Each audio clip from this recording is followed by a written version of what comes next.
할렐루야. 이렇게 유엘한 수사님 퇴원하셔서 같이 예배드릴 수 있게 하심을 감사를 드리고 영광을 하나님께 올려드립니다.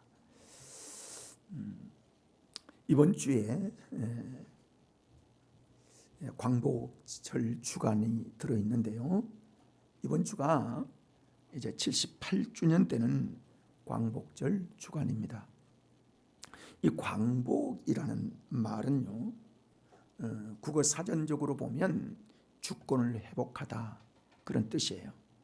근데 이걸 더 구체적으로 사회학자들은 세 가지의 회복을 얘기합니다.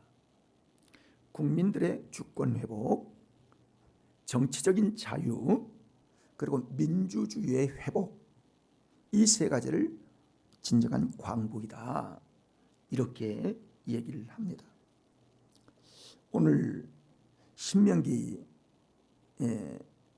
5장을 통해서 종의 회복에 대한 말씀을 하시는데요, 원래 종은 자유나 자치권이나 권리가 있는 게 아니고 그 주인 타인의 소유된 자로 진정한 노예의 의미를 이야기합니다. 근데 하나님께서는 이 노예로 영원히 살라, 이렇게 말씀하지 아니하시고 노예로 팔리게 되면 반드시 6년이 지난 7년째는 그를 자유롭게 해서 그에게 지금까지 6년 동안 고생한 것 중에 소득을 계산해서 풍요롭게 그를 자유하게 해야 한다. 이거를 하나님께서 이스라엘 백성들에게 명령을 하신 것입니다. 그래서 그들이 몸이 자유롭게 되어질 뿐만이 아니라 그들에게 왜 이렇게 자유를 주시느냐 하면, 자유를 주게 하시느냐 하면, 이스라엘 백성들을 애굽의 포로 생활 430년이 지난 다음에 하나님께서 그들을 해방시키시고 자유를 주시고 구원하신 것처럼, 너희가 살아가다 보면 사람은 실패할 수가 있어. 종으로 팔릴 수도 있고 빚져서 팔릴 수도 있고, 그런 종이 되었을 때 그들을 6년이 지나 7년째는 반드시 자유하게 할 뿐만이 아니라 돌려보낼 때는 빈손으로 돌려보내지 말고 너희에게 있는 그들의 소유 중에, 너희 소유 중에 풍요롭게 그들을 주어서 가정으로 돌아가게 해야 한다, 이렇게 말씀하시는 거예요. 애굽에 있었던 430년 동안 살다가 하나님께서 모세를 통하여 해방되게 하신 유월절 그 전날에 하나님은 특이한 역사를 이루십니다. 너희가 빈손으로 나오지 말고 너희 주변에 있는 애굽 사람들에게 가서 금, 은, 폐물 이런 거 있으면 달라고 해라. 그러면 그들이 줄 거야, 이렇게 얘기하시는 거예요. 실제로 이스라엘 백성들이요, 각 가정에 가서 폐물이 있으면 주세요, 이렇게 얘기한 거예요. 일반적으로는요, 내가 폐물이 어디 있어, 내가 너 줄 폐물이 어디 있어, 그렇게 하지 않는다는 거예요. 성경 외에 미드라시라는 것이 있고 또 지혜의 서인 다른 책들이 있는데, 이 미드라시에 보면요, 거기에 보면 이스라엘 백성들이 눈이 열어져서 폐물이 어디 있는지, 보물이 어디 있는지 다 보이게 했다는 거예요, 하나님이. 그리고 그 이야기를 하면 그 말이, 이스라엘 백성들의 말이 마치 하나님께서 말씀한 것처럼 엄청난 영적인 부담이 되어서 안 주면 안 될 만큼 그렇게 됐다는 거예요. 그래서 그들이 있는 거 다 냈다는 거예요. 그래서 그걸 다 가지고 출애굽을 한 겁니다. 그러니까 종살이한 그 모든 것들을 하나님께서 해방하실 때에 귀한 거 주어서 내보내라 라고 하신 거예요. 자, 그러니까 이 해방의 은혜는 하나님께서 은혜로 모든 것들이 이루어졌던 하나님의 역사였던 것을 알게 되게 하는 것이죠. 여러분, 그러나 사실 역사적으로 보면요, 지금도 그렇거니와 여러분, 내가 한번 부자가 되거나 내가 어떤 기득권을 갖거나 내가 권력을 가지면요, 움켜진 기득권을 내놓고 순수순이 그냥 물러나는 사람이 별로 없어요. 그것을 어떻게든 더 얽어서 가난한 자, 약한 자, 그리고 자기보다 못한 사람, 그거를 영원히 자기의 수하에 두기 위해서 어떤 법을 만들든지 어떤 제도를 만들든지 어떤 시행령을 만들든지 그것들이 자기의 기득권이 빼앗기지 않도록 계속해서 사회적 장치를 만드는 게 현실적인 거예요. 우리나라 정치인들도 그렇습니다. 국회의원들이 법을 만들 때, 입법부인 국회의원들이요, 법을 만들 때 절대 자기들이 해로운 법을 만들려고 하지 않습니다. 여러분, 그렇죠? 그게 정치인들이에요. 그러나 그걸 놓지를 않으려고 하는 거예요. 그러니까 하나님 뜻과는 정반대되는 모습으로 살아갑니다. 여러분, 우리나라 조선시대에 어떤 줄 아세요? 조선시대에는 두 종류의 사람이 있는데 하나는 양반, 하나는 일반인, 그래서 상인이라고 그러는데 두 그룹이 있는 거예요.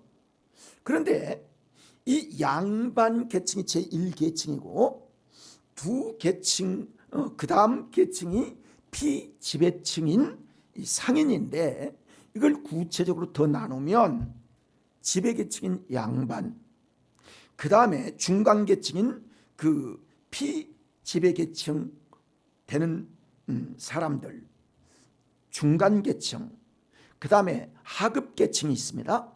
하급계층을 다시 두 그룹으로 나눌 수 있는데,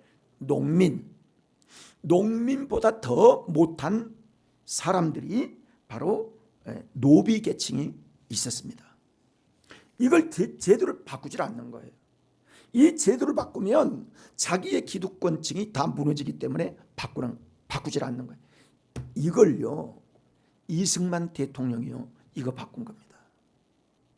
그래서 근대의 역사를 이루고 자유민주주의를 이루게 된 거예요. 옛날에는 그 지주, 그리고 농민, 지주와 농민이에요. 농민은 그들의 노예처럼 1년 내내 일하고 어떤 정도의 세경이라고 그러는데 그 세경을 받아서 사는 거예요. 근데 언제나 부족한 거예요. 그 지주는 여러분 옛날에 그런 얘기 들어봤죠? 내 땅 밟지 않고서는 지나갈 수 없다. 그건 지주의 땅이 그만큼 많았기 때문인 것입니다. 이걸 그냥 노는 사람이 있어요? 없는 거예요.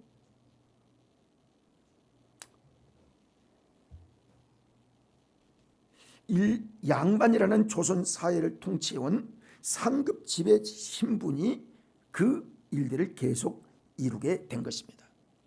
여러분, 그래서 우리나라가요, 그렇게 가난했던 거예요.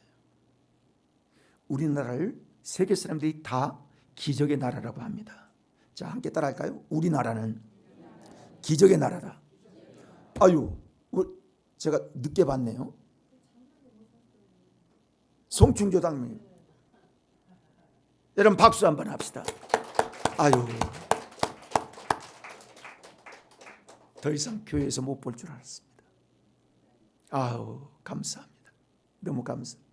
이거 우리 박 권사님이 기도의 역사예요.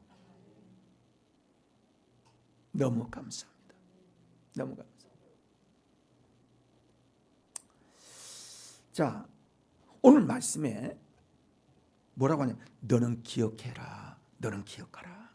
내가 애굽 땅에서 종되었더니 내 하나님 여호와의 강한 손과 편팔로 거기서 너를 인도하여 내었다. 여러분, 우리의 해방과 똑같은 말씀이죠. 하나님께서 일제의 36년의 그 억압 속에서 우리를 구원하신 것과 똑같은 역사예요. 똑같은 역사예요. 먼저 획득한 기득권을 움켜쥐기 위해서 나보다 어려운 이웃 나라를 더욱 힘들게 만들고 더 쪼이고, 우리나라 그때예요. 우리나라가 금수강산이어서 나라에 금이 참 많았습니다. 우리나라에 금이 많았는데 그 중에 우리나라 사람들도 이제 광맥을 통해서 많이 금을 채취했지만은 일본 사람들이 우리나라의 백성들을 통해서 금을 만들어서 자기 나라로 가져간 게요, 우리나라 금 중에 4분의 2는 그 사람들이 다 가져갔습니다. 그렇게 황폐하게 된 거예요. 그러니까 이렇게 여러분, 우리나라가 그렇게 못 사는 중에 우리가 기적의 나라가 됐는데, 기적의 나라가 왜 기적의 나라냐? 우리나라는 930번 정도를 외침을 받았습니다.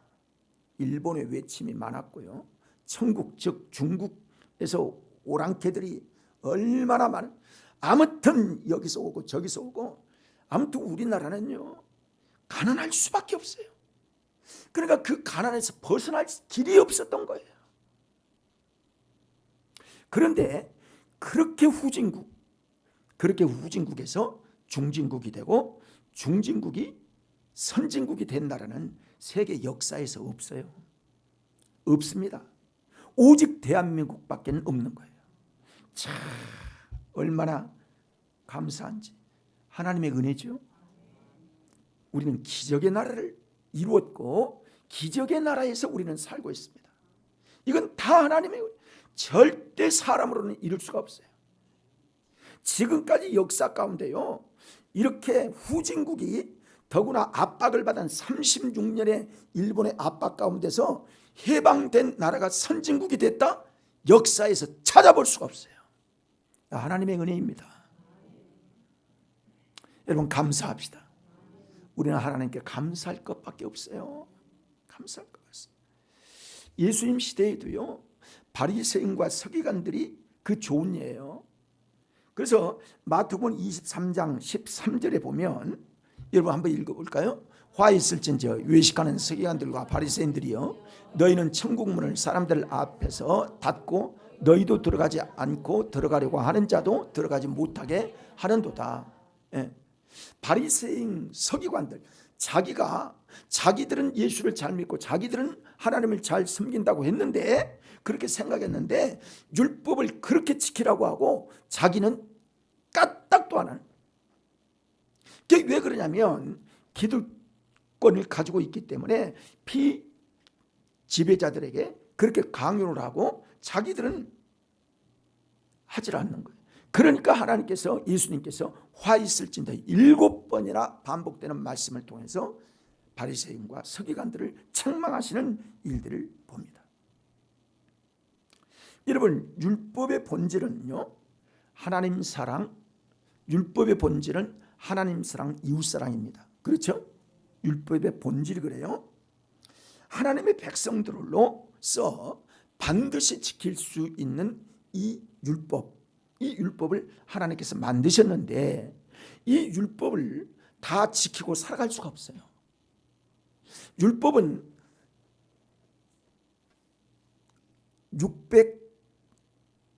636가지인가 그러는데, 하라, 하지 말라, 그리고 구체적인 부분들이 있는데, 이 부분 중에요 600 몇십 가지 중에 한 가지만 어겨도 율법에서 그는 사형에 해당되는 사람이에요. 왜?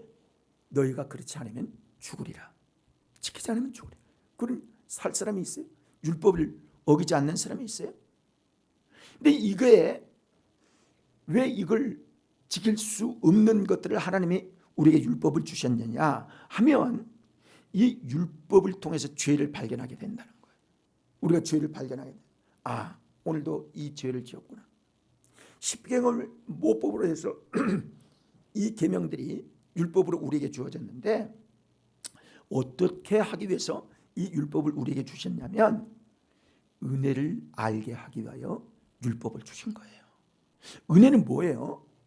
내가 범죄했는데 예수 그리스도께서 십자가에 못 박혀 죽으심으로 내 모든 죄를 그분이 담당하셨다. 이 사실을 믿으면 내가 너 죄 용서해 줄게. 은혜죠. 자, 함께 따라할까요? 나는 큰 은혜 받았다. 여러분, 세상의 법은 그런 법이 없습니다. 만들 수도 없고 상상할 수도 없는 일들이 하나님께서 우리에게 이루어지신 거예요. 우리나라가 36년 동안 처절한 식민지 생활을 끝내고 자유와 자치권을 되찾은 날이 바로 광복절이기 때문에 이 날은 정말 우리 민족에 있어서 5,000년이라고 얘기하는 이 민족에 있어서 가장 축복의 날이요, 가장 귀한 날이 저는 생각할 때 광복절인 거예요. 이걸 영적 광복절과 비교하면 우리의 구원의 날이 영적 광복의 날이에요. 이렇게 귀한 날이 없는 거예요. 그래서요, 출애굽기 12장 40절부터 41절을 보면 읽어볼까요? 이스라엘 자손이 애굽에 거주한 지 430년이라 430년이 끝나는 그날에 여호와의 군대가 다 애굽 땅에서 나왔은즉 그랬어요. 그때 애굽에서 구원하셨다는 거죠. 자, 그러면 이 애굽에서 구원하신 이스라엘의 해방과 우리가 그 가운데서 받아야 할 교훈이 무엇일까? 무엇인가? 우리나라의 해방과 이스라엘의 구원과 우리가 하나님의 역사와 우리에게도 동일한 역사의 주인공은 하나님이신데, 우리가 이 은혜를 받았으면 그 은혜 가운데 우리가 받아야 할 교훈이 무엇이냐? 역사는 반드시 교훈을 주십니다. 역사를 잃어버리면 안 되는 거예요. 역사를 잃어버리면요, 그 백성은 소망이 없습니다. 오직 나, 오직 내 가족, 오직 내 생애, 중요하죠. 그러나 이 나라가 주권이 없고 민주주의가 없으면 우리는 신앙생활을 할 수도 없고 마음껏 하나님께 예배를 드릴 수가 없고 나의 모든 가진 것은 다 넘어가 버리고 말게 되는 것입니다. 유대인의 학살 기념관을 야드 바셈이라고 합니다. 한번 사진을 보세요. 야드 바셈 사진을 보세요. 지난번에도 한번 봤는데요. 자, 저게 독일 전쟁 때 독일 군인들에게 독일의 침략자죠. 600만 명이 가스실에서 독가스로 말미암아 죽었어요. 그러니까 히틀러가 전쟁을 통해서 이스라엘의 모든 주권을, 나라를 완전히 박살내고 나라를 없애버리려고 하는 것이었죠. 그렇습니다. 그래서 그 기념관을, 저기 저 있는 기념관을, 그 앞에 어떤 기념관의 모습이 야드 바셈이라는 그 말이 써 있는데, 이것은 어떤 뜻이냐면 잊지 말라. 잊지 말라. 그들은 그들의 죄는 용서하되 잊어서는 안 된다. 이게 역사적 교훈인 겁니다. 자, 이제 우리가 서대문 수용소, 형무소, 거기를 한번 보겠습니다. 서대문 형무소가 저기 있지요. 근데요, 저 서대문 형무소는요, 독립문, 여러분 서쪽문에 독립문 여러분 많이 가보셨을 거예요. 거기에서 한 300m 떨어진 곳에 독립문을 거기에 세웠으니까 저기 이제 일본이 우리나라 독립군들을 이제 감옥에 넣어서 저기에서 감옥 생활을 한 거죠. 그건 옛날부터 있었던 거예요. 일제시대부터도 있는데요.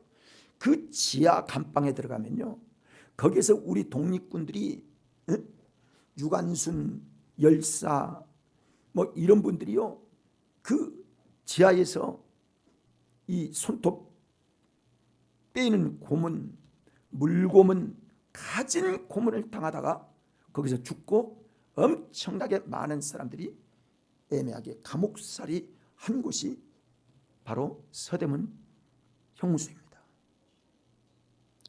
그래서 그게 기념관이 되어서 잊어서는 안 된다는 거예요. 저기에서 이루어진 모든 것들이 이루어져서 걷던 거예요. 사형당한 사람이 얼마나 많은지, 거기에서 고문으로 죽는 사람이 얼마나 많은지, 매 맞아 죽은 사람들이 얼마나 많은지, 아무튼 오만 모든 고문, 물고문, 전기고문, 매로 맞는 고문, 이루 말할 수 없는 고문들이 거기서 다 이루어진 곳, 그곳을 잊어서는 안 된다. 그래서 저 기념관을 지금까지 남겨놓은 것이에요. 잊지 마라. 여러분, 잊어서는 안 됩니다. 용서하되 잊지 말아야 합니다. 그런데요, 묘한 건 독일은 선진국이라 그런지 좀 달라요. 기독교에서 태동이 돼서 그런지 달라요. 지금도 매년마다 수상이나 무릎 꿇고 그곳에 가서 우리의 죄를 용서해달라, 우리가 잘못했다, 이렇게 거기에서 빌고 그리고 추모하고 그러는 거예요. 근데 일본은 어때요? 일본은 옛날에는 조금 하더니 지금 정치인들은요 절대 그걸 안 합니다. 사과를 하지 않아요. 역사적 반성이 없어요. 얼마나 그래서 우리 위안부 할머니들이나 그리고 그때 고통당하는 분들이 얼마 남지도 않았지만은 아주 마음에 깊은 상처를 가지고 돌아가시는 거예요. 정말 안타까운 거예요. 이런 우리는 8.15 광복절이 우리에게는 광복의 날이었지만 그들에게는 패전의 날입니다. 근데요, 일본인들은요 전범들을 신으로, 그러니까 그 합사가 되어진 야스쿠니 신사 여러분 잘 알잖아요. 거기에 뭐 공물을 드리고 끊임없이 계속 거기에 가서 합장하고, 여러분 우리나라 백성들도 아직도요 합장을 이렇게 하고 3번 하는 거예요. 그 야스쿠니 신사에 가면 그렇게 하는 거예요. 그걸 지금도 해서 지금도 아주 나이 연세 많으신 분들은요 그렇게 하는 습관이 있어가지고 부처 앞에 가도 이렇게 하고 3번 하고 절하고 이런 게 지금도 남아있는 거예요. 그나마 소수이긴 하지만 양심적인 사람들도 있습니다. 누가 양심적인 사람이냐면 일본의 목사님들. 그래서 일본 성서 그리스도 교회 오야마 레이지 목사님은요 몇 분 목사님들과 함께 우리 한국에 와서 우리에게 큰절을 하면서 우리의 죄를 용서해달라, 그렇게 사과를 하고 절을 하는 거예요. 그리고 경기도 화성 우리가 아는 제암리교회에 거기에 복원할 수 있는 돈을 들여서 그걸 복원시키는 그 일도 한 것입니다. 여러분 제암리교회 여러분 가보신 분들도 우리 같이 가봤는데요, 거기에 교회 간다고 하는 그것 때문에 왜 교회 간다는 거 왜 그러냐면 그들이 신을 너희는 잘못 섬기고 있다는 거예요. 자기들이 합방을 했기 때문에 우리가 지금 잘못 가고 있는 것들을 그들은 지금 우리에게 억압을 하는 겁니다. 그래서 그렇게 하는 거예요. 그래서 그들이 이 나라의 기독교를 그렇게 박해한 것입니다. 그래서 1919년 4월에 일본 군인들이 어린아이, 늙은이, 그 연장자들 그리고 또 여자들, 남자들 할 것 없이 거기 교회가 조그마한 시골 교회니까 전부 몰아넣고 못질을 하고 거기에 불을 지르는 거예요. 그래서 29명이 거기에서 다 죽었습니다. 그들이 어린아이를 살리려고 창문을 깨고 열고 하면 총으로 쏘는 거예요. 그래서 다 죽었어요. 이 엄청난 일들이 일어나게 된 겁니다. 그래서 완전히 불을 질러 완전히 없어지고 말았습니다. 네. 그러니까요, 우리 그리스도인들은 광복절이 되잖아요. 이 광복절이 되면 정치적인 광복, 즉 나라의 현실적인 광복과 그 억압과 우리 그리스도인들은요 두 가지를 같이 하는 거예요. 왜? 우리의 정말 종교성, 즉 여호와를 경외하고 하나님을 믿는 이 부분들과 같이 두 가지 영적인 억압과 정치적인 억압을 같이 받게 되는 거예요. 그래서 여러분, 믿음이 그냥 지켜지는 게 아닙니다. 여러분, 믿음 잘 지켜야 합니다. 정말 잘 지켜야 합니다. 그래서 이 일본의 군국주의의 압제 아래서 자유가 해방되는 그날이 바로 광복절인데요. 기독교 관점에서 볼 때 일본의 천조 태신이라는 그 태양신의 아들 숭배에서부터 신앙의 자유가 우리에게 있었던 때였어요. 일본은 그때 어떤 신을 섬겼느냐면 가미가자 여러분 아시죠? 가미. 이 가미라는 말이 신이라는 뜻이에요. 그래서 그 수가 많아서 헤아릴 수 없다는 거예요. 수억이 된다는 거예요. 수억이. 그 영들에게 정성을 다하여 경배를 저들이 그래야만 복을 받는다고 생각을 한 거예요. 일본인들은 지금도 마찬가지입니다. 그 중에 여러분 일본의 천황 있잖아요. 천황은 현재 살아있는 신으로 보는 겁니다. 그들은. 그래서 그를 숭배하고 그 왕으로 천황을 계속 지금도 신처럼 받들어 섬기는 거예요. 이게 어디서부터 시작했냐면 자연 숭배 사상에서 발전이 돼서 그 다음에 조상 숭배로 발전한 겁니다. 우리도 마찬가지예요. 우리도 옛날인 샤머니즘에서 출발해서 그 다음에 우리 조상이 죽으면 우리를 보호한다는 그런 생각으로 지금 조상 숭배하는 사람들, 죽은 사람 숭배하는 거기에서 나온 겁니다. 그래서 돌아가신 할아버지가 우리를 보호할 거야, 우리를 도울 거야, 이렇게 하는 거예요. 여러분, 기독교에서 그게 우리는 전혀 맞지 않는 거예요. 한 번 죽는 것은 사람에게 정하신 것이요, 그 다음에는 심판이 있을 뿐이지 그 외에 그들이 다시 도와주거나 지옥에서 다시 우리에게 어떤 혜택을 준다든지 천국에서 우리에게 어떤 혜택을 준다든지 이런 게 없어요. 각자의 행한 대로, 각자가 믿음대로 하나님의 역사하시는 거예요. 그래서 우리가 현재의 믿음이 그렇게 중요한 겁니다. 자, 따라할까요? 내 믿음이 귀하다. 내 믿음이 귀한 겁니다. 그때는요, 우리 이제 그런 분들이 거의 연세 드신 분들이 거의 돌아가셨는데, 우리 옛날 얘기 들으면 그때 이제 학교 다닌 분들 이야기 들으면 그러더라고요. 학교에 가면 동쪽에 신상이 이렇게 한 게 그게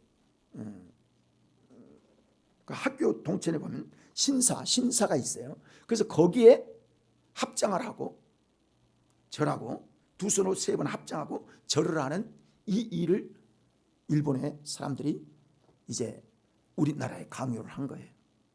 그러다 보니까 기독교에는 이거 점점 안 하면 안 되고, 안 하면 순교를 각오할 수밖에 없는, 그래서 형무소에 끌려가고 또 교회가 없어지고 목사가 잡혀가고 죽기도 하고 순교하는 이 일들이 일제시대에 이루어지게 된 것입니다.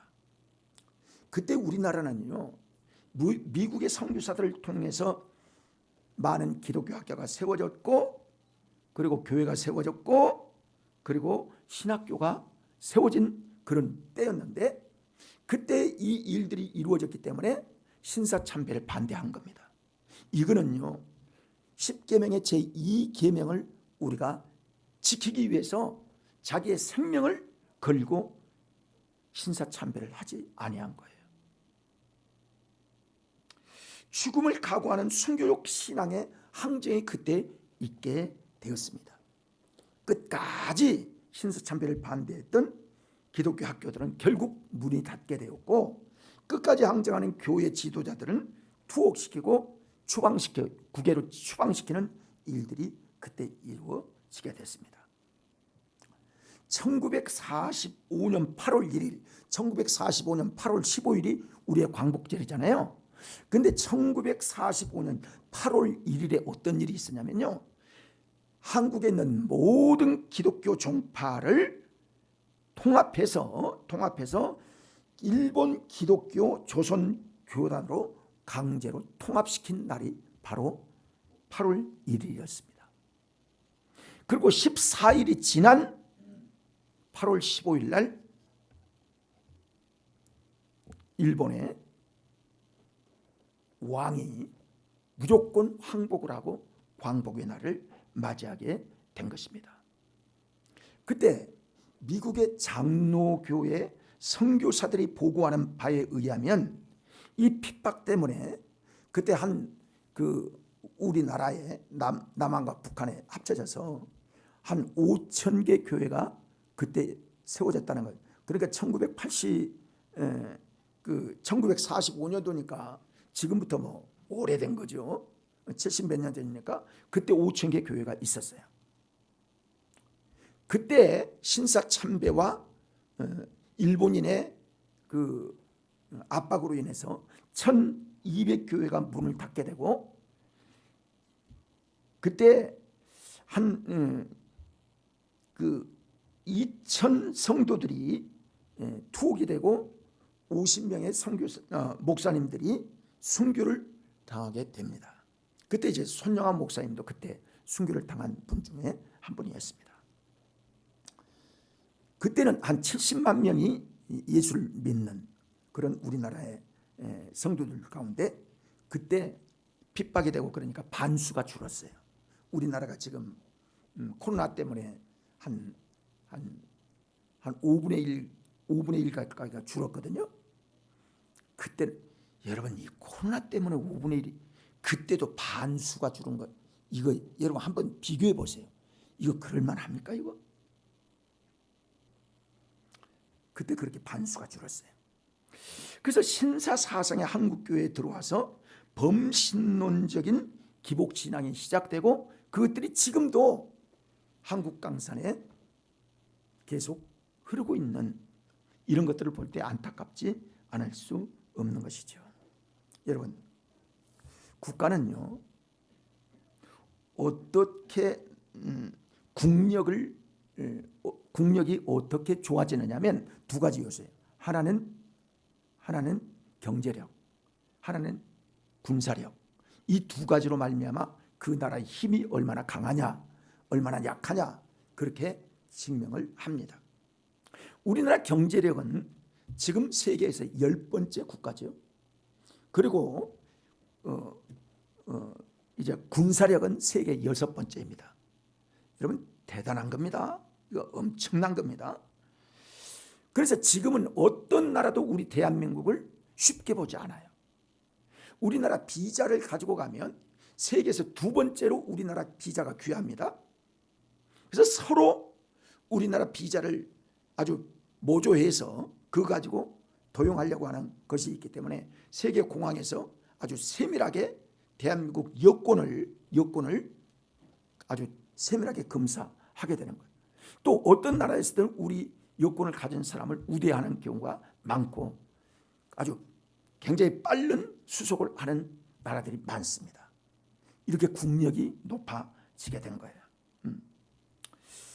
그런데 이 우리나라를 도와준 이 은혜의 나라 두 나라가 있는데 하나는 미국입니다.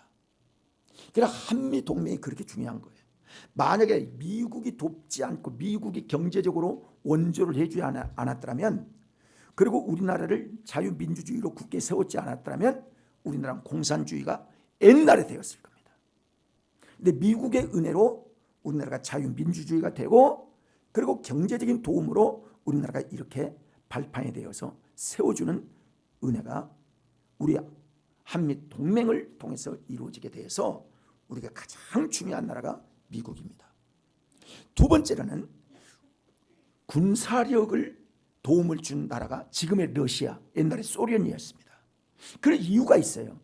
뭐 우리가 이뻐서 그런 게 아니라 러시아는 1991년 이제 우리나라가 1990년 9월에 소련과 이제 그 수교를 시작하게 되었어요. 그런 다음에 1998년 외환 위기가 와가지고 대외 지불 불능 나라가 되어버렸습니다. 그 소련이 그걸 디폴트라고 하죠. 빚을 못 갚는 나라가 되었어요. 그런데 그때에 우리가 러시아와 그 1991년 12월에 소련이 붕괴되면서 소련과 우리와 수교를 맺으면서 우리나라가 30억 달러를 차관을 빌려주기로 약속을 하고 합의를 했습니다. 그런데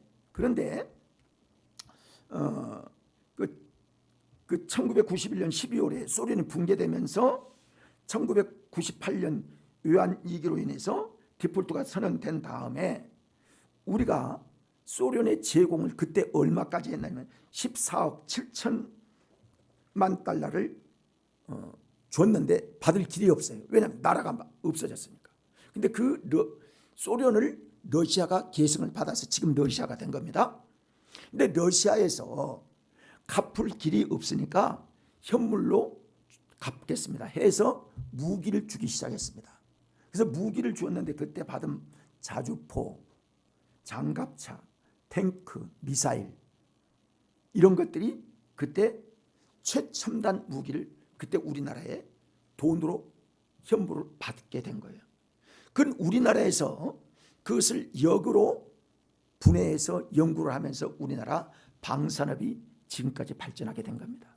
여러분 지금 우리나라 방산은 세계에 아주 이름을 엄청나게 떨리고 있고 자주포, K9 자주포, K2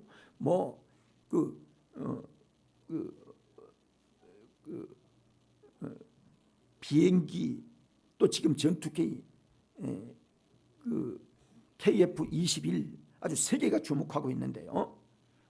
지금 계속 한 500개 이상 떠서 다 이렇게 검증해서 그 2,000번 이상 되면 이제 양산을 하게끔 되어 있는데요. 엄청난 역사들이 지금 이루어지고 있는 그런 시대를 우리는 지금 살아가고 있습니다.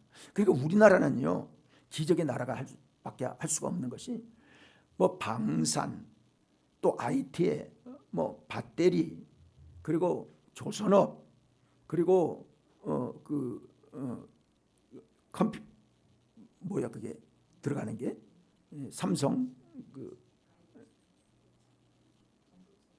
반도체업 이 아주 첨단 그런 부분들이요 여러 가지가 같이 있기 때문에 일본이나 대만이나 앞으로 따라올 수가 없을 거라고요.